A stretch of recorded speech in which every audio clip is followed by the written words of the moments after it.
Hi, my name is Laura Gurley, and this is my brain dissection lab.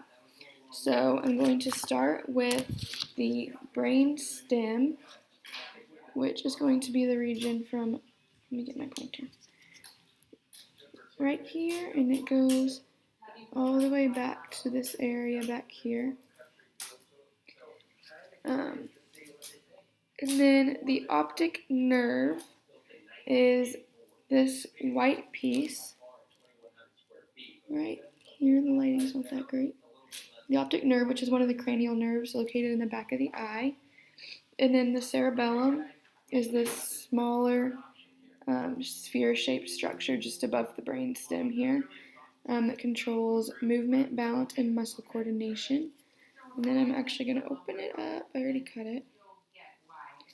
And we have the arbor vitae, which is the branching white matter that's inside the cerebellum. There it is. It's hard to point. Right there. And then the cerebrum is this like large wrinkled portion of the region of the brain. And there's a bunch of different lobes to the cerebrum.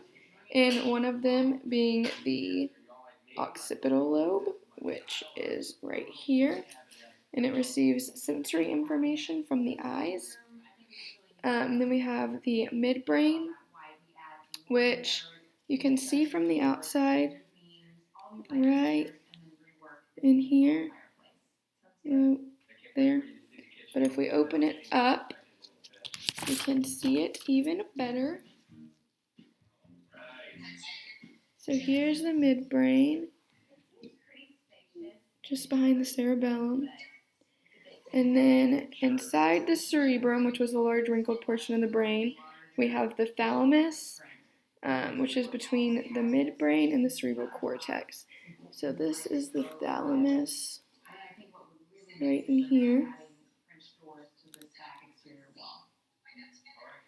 And then in the cerebrum, we have the sulcus and the gyrus. And the sulcus is going to be the folds in the cerebrum, so like these darker vein-looking portions. And then the gyrus is these bulges in between the sulcus. So let's see.